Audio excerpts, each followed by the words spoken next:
Café Jurídico, episodio 60.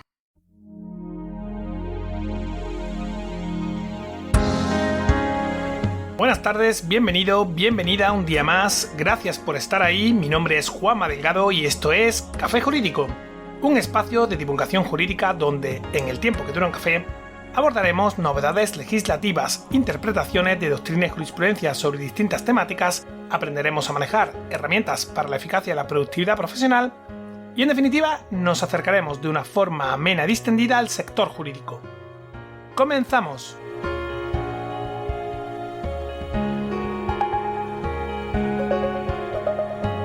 La sabiduría popular dice que más vale un mal acuerdo que un buen pleito, y personalmente no puedo estar más de acuerdo. Como ya he dicho en algún que otro programa, en un juzgado, como en la propia vida, 2 y 2 no siempre son 4, a veces 2 y 2 son 22, otras son 2 números sueltos. Si te detienes un momento a pensarlo, existen muchas formas de interpretar unos mismos hechos, y es que la verdad objetiva y absoluta no existe. Por eso yo siempre digo que antes de pleitear todo el mundo tiene que tener muy claro que acudir al juzgado entraña unos determinados riesgos que debe estar dispuesto a asumir. Esto es como cuando uno acude al médico para hacerse una prueba rutinaria. Lo normal es que no pase nada, pero siempre hay un porcentaje de posibilidades, por pequeño que sea, de que la cosa se complique y acabe costando un disgusto. Pues lo mismo exactamente sucede cuando se plantea un procedimiento judicial. A ver, que nadie me entienda mal, que no pretendo disuadir a nadie de que defienda sus derechos hasta donde la ley le permita.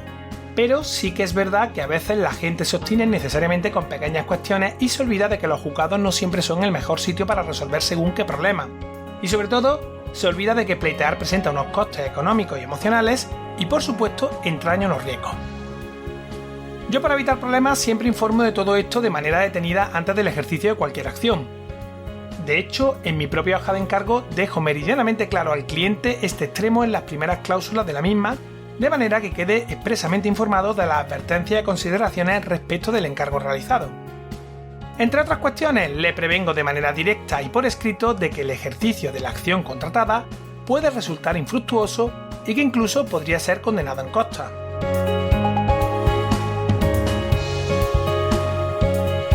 Pese a lo demoledor del aviso, lo cierto es que nunca ha supuesto ningún problema y nadie ha dejado de firmar la hoja de encargo por ello. Es verdad que a veces hay quien me pregunta al respecto, pero yo siempre le digo de una forma más o menos jocosa que si fuera yo el que decide sobre su asunto, le cobraría 10 o 20 veces más y le diría: ¡hala! Aquí tienes tu sentencia con lo que me has pedido, todo resuelto y a correr. Que pase el siguiente y, bueno, en cierto modo sería genial. Sobre todo porque sería mucho más rápido y rentable, pero lamentablemente nadie puede garantizar un resultado en un pleito. Y si alguien lo hace, hay que desconfiar y mucho, porque con carácter general no existen juicios ganados ni perdidos, al menos hasta que no se culmine el procedimiento. Cuando uno cree que tiene todas las posibilidades de perder, en realidad tiene una probabilidad muy baja de ganar, y cuando uno piensa que las tiene todas consigo, en realidad tiene una pequeña posibilidad de perder. Y hasta que no haya una sentencia firme, puede pasar cualquier cosa. Y es que, por muy bien que intervenga un letrado en un asunto, y por favorables que parezcan las circunstancias, el resultado del pleito depende de multitud de factores que van más allá de su actuación. Por eso, como te decía, cuando uno va a pleitear, tiene que tener muy claros los riesgos que entrañan ejercer una acción judicial y, en especial, la posibilidad de ser condenado en costa. Precisamente de esto es de lo que vamos a hablar hoy, de las costas judiciales y de una reciente resolución del Tribunal Supremo. Pero antes, déjame que haga un pequeño inciso para hablar de cursosjurídicos.es, el entorno virtual de aprendizaje creado por y para profesionales del sector jurídico, aportando una visión de 360 grados sobre todos los aspectos relativos al ejercicio de este tipo de profesión, con un enfoque práctico y muy orientado a la adquisición de competencias. Seguimos avanzando en el curso de pericial caligráfica. Hoy hablaremos de la validación de testamentos hológrafos, esto es, del análisis documental de aquel documento hereditario del derecho de sucesiones redactado a mano y firmado por el propio testador. Es muy habitual que el perito calígrafo tenga que enfrentarse a la tarea de verificar que la firma y el resto de caracteres manuscritos en dicho documento pertenecen en efecto al testador, siendo en ocasiones este dictamen pericial la única forma de adverar notarialmente un testamento hológrafo. No te lo pierdas, ya sabes que por ser oyente de Café Jurídico puedes hacer este curso completamente gratis dándote de alta en el portal cursosjurídicos.es y suscribiéndote al plan mensual con el código Café Jurídico, todo junto y en mayúsculas. Y ahora que ya te he explicado cómo puedes hacer el curso completamente gratis, sigo con lo que iba. Efectivamente, ser condenado en costas es uno de los riesgos que el justiciable debe asumir cuando se entabla una acción judicial. Sobre todo, adquiere mayor relevancia en el orden jurisdiccional civil, pues lo cierto es que el riesgo de ser condenado en costas no es el mismo en todas las materias y órdenes jurisdiccionales. Así, por ejemplo, en familia, por las especiales circunstancias de la materia a enjuiciar, lo normal es que no haya imposición de condena en costas, pero incluso en estos casos el riesgo en sí de ser condenado en costas no desaparece por completo. Digamos que es menor. También nos encontramos otros supuestos, como los procedimientos ejecutivos que habitualmente llevan aparejada la condena en costas para el ejecutado de serie. Ello sin perjuicio de lo que a posteriori pudiera resultar de la posible oposición a la ejecución. La condena en costas aparece regulada en el capítulo 8 de la Ley de Enjuiciamiento Civil, artículos 394 y siguientes. Pero antes vamos a ver qué son exactamente las costas. El artículo 241 de la Ley de Enjuiciamiento Civil dispone que, salvo lo dispuesto en la Ley de Asistencia Jurídica Gratuita, cada parte pagará los gastos y costas del proceso causados a su instancia a medida que se vayan produciendo.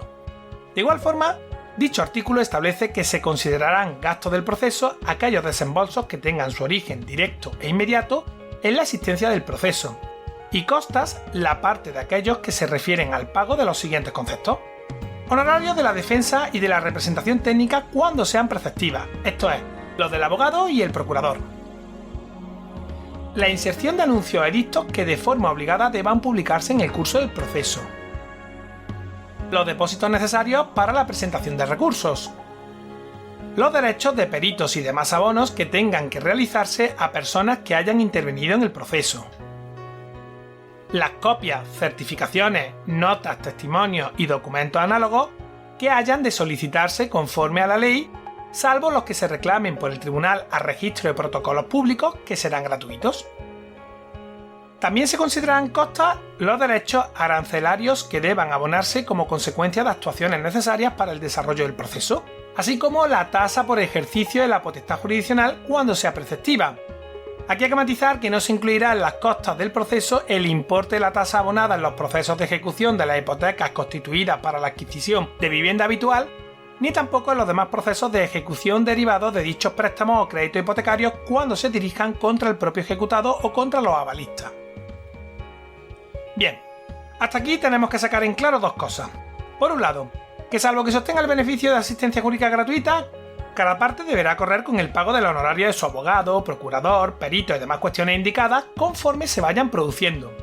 Y eso es independientemente de si hay o no condena en costas en el procedimiento. Por otro lado, ya sabemos también los conceptos de gastos que conforman las costas.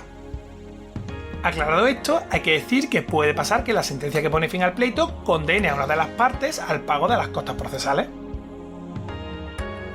¿Cuándo pueden imponernos las costas? Pues como decía antes, la condena en costas aparece regulada en los artículos 394 y 398 de la Ley de Enjuiciamiento Civil. Concretamente, el artículo 394 nos dice que en los procesos declarativos las costas de la primera instancia se impondrán a la parte que haya visto rechazadas todas sus pretensiones, salvo que el tribunal aprecie, y así lo razone, que el caso presentaba serias dudas de hecho o de derecho. Para apreciar, a efectos de condena en costas, que el caso era jurídicamente dudoso, se tendrá en cuenta la jurisprudencia recaída en casos similares. O sea, si nos dan la razón en todo lo que pedimos, pueden condenar a la parte contraria en costas. Al contrasensu, si el juzgador nos desestima todas nuestras pretensiones, podemos ser condenados en costas. Todo ello siempre que el tribunal no aprecie que el caso presentaba serias dudas de hecho o de derecho. Si la estimación o desestimación de las pretensiones fuese parcial, esto es, si nos dan la razón o nos la quitan, pero no en todo lo que pedimos, cada parte abonará las costas causadas a su instancia y las comunes por mitad, a no ser que una de ellas hubiera litigado con temeridad. Las reglas para imponer las costas en la segunda instancia, esto es, cuando se ha interpuesto recurso de apelación contra la sentencia de primera instancia, aparecen recogidas en los artículos 397 y 398 de la Ley de Enjuiciamiento Civil, pero lo cierto es que se puede decir que se siguen estos mismos razonamientos. ¿Qué pasa con las costas en caso de allanamiento? Esto es, cuando la parte demandada reconoce las pretensiones del actor. Pues bien, conforme al artículo 395 de la Ley de Enjuiciamiento Civil, si el demandado se allana la demanda antes de contestarla, en principio no procederá a la imposición de costas salvo que se aprecie mala fe en el demandado. A estos efectos se entenderá que existe mala fe si antes de presentada la demanda se hubiese formulado al demandado requerimiento fehaciente y justificado de pago, o si se hubiera iniciado procedimiento de mediación o dirigido contra él solicitud de conciliación. Si el allanamiento se produjera tras la contestación a la demanda, se aplicará la regla contenida en el artículo 394.1, por lo que en principio sí que procedería la imposición de las costas. Y en caso de desistimiento, ¿qué pasa con las costas cuando es el demandante quien abandona el proceso que ha iniciado? Para saber qué pasa tenemos que acudir al artículo 396 de la Ley de Enjuiciamiento Civil, y aquí hay que estar a si se trata de un desistimiento unilateral o no. Esto es, si el desistimiento es o no consentido por la parte demandada. Si el desistimiento que pone fin al proceso es consentido por la parte demandada, no se condenará en costas a ninguno de los litigantes. Si no ha sido consentido por el demandado, el actor será condenado en costas. Simple, ¿verdad? Pues no lo es tanto.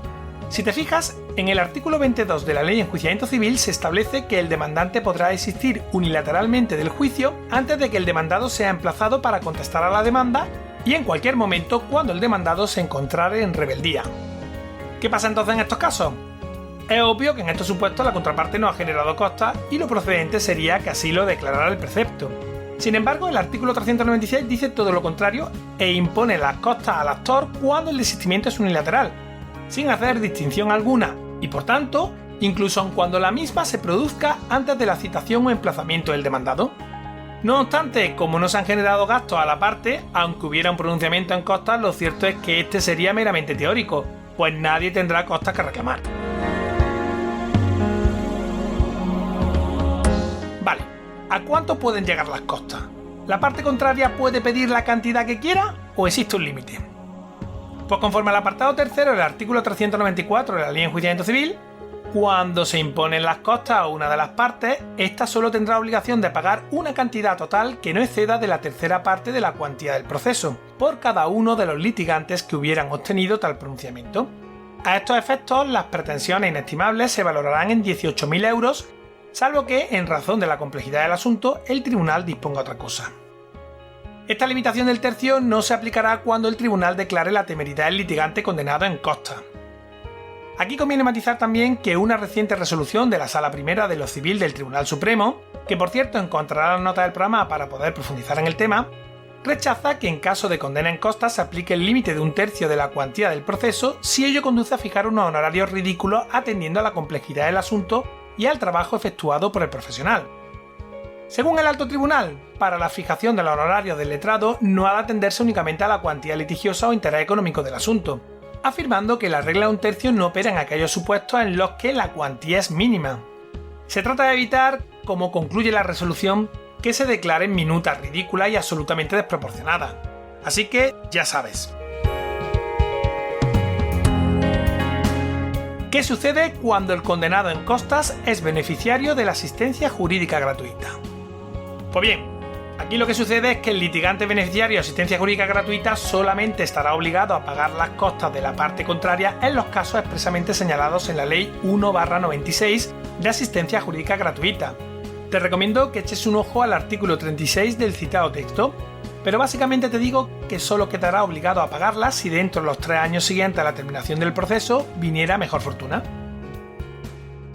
¿Pueden imponerse las costas al Ministerio Fiscal en los procesos en los que intervenga como parte? ¿Te imaginas? No, en ningún caso. El artículo 394 es tajante al respecto. Por último, ¿cómo se reclaman las costas a la parte que ha perdido el pleito cuando la sentencia las declara? El procedimiento para reclamar las costas a la parte que ha perdido el pleito con expresa condena en costas se conoce con el nombre de procedimiento de tasación de costas. Pero este procedimiento prometo abordarlo más adelante en otro programa porque da para eso y para mucho más. Lo dejo aquí anotado antes de irme para que no se me olvide y ahora sí, hasta aquí el programa de hoy, me despido ya no sin antes recordarte que desde nuestra página web cafejurídico.es puedes acceder a todos los episodios que hemos emitido hasta la fecha, escucharlos por series temáticas y por supuesto enviarnos tus dudas legales, pedir que tratemos un asunto concreto o mandarnos tu opinión. También puedes seguirnos y escucharnos en las principales plataformas del sector, ya sabes, iTunes, iVoox, Spotify, Spreaker, Google Podcast y YouTube. Suscríbete, emitimos programa los martes y jueves a las 4:30 de la tarde.